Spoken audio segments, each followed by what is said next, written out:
Sa mahal na presidente ng Pilipinas at sa aking mga kababayan, lalo na sa mga Katoliko, huwag kayong papayag na pamunuan tayo ng INC. Sila ang gumawa ng plano na ito kasama ang Sara Army, si Sara Duterte, Pulong, Baste, sila po lahat ang gumawa ng plano na to. Parating na ang Sara Army.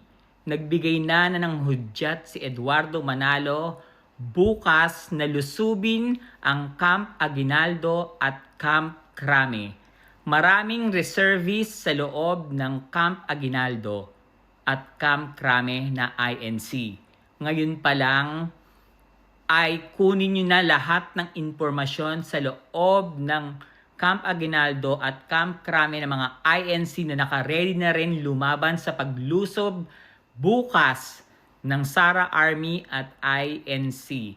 May mga lalaban na mga militar na miyembro ng INC. Militar na miyembro ng INC.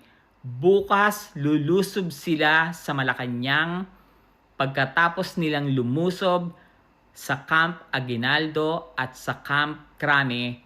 Didiretso sila sa Malacanang para gawin uli yung nangyari sa kay Apo Lakay noong 1986.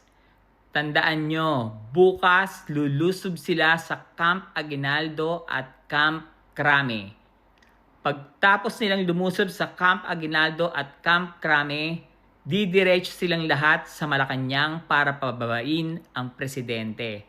May iwasan pa to kung tutulong ang mga Pilipino. Huwag niyong hayaan pamunuan tayo ng mga Duterte at higit sa lahat, huwag niyong papayagan na pamunuan tayo ng kulto ng INC.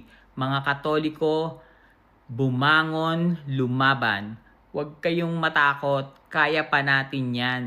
Diyos ko, langaw lang sila. Yan ang plano nila. Chururut tusok, Eduardo. Kung ilalabas si Ka Angel, wala kang magagawa. Isipin nyo lahat mga kababayan. Pinakulong niya ang kanyang kapatid. Pinakulong nila si Ka Angel, pero hindi nila pinagtanggol. Samantalang si Marcoleta na sampid lang sa relihiyon at kulto nila, pinagtanggol nila. Yan ang kulto. Ipagtanggol mo si Marcoleta na hindi nyo kapamilya at hayaan nyong makulong si Ka Angel. Huwag nyo akong pinaglololoko. Yan ang plano nila. Parating na ang Sara Army. Hulihin nyo si Pocky, si Fillmore, si De Leon at lahat ng retired militaries dahil lahat sila ay nagplano na pabagsakin ang presidente at babuyin ang Pilipinas. Maniwala kayo sa akin. Mag-ingat po kayong lahat. Nakamata po ako, nakamonitor po ako. Maraming tumutulong. Chururut tusakbe. Ay isa pa, hindi lahat yan ay INC. Ang iba dyan ay bayaran ni Marcoleta at ni Mike Defensor. To NBI Matibag, ikulong nyo si Mike Defensor. Papatunayan ko yan na bayaran niya yan yung iba.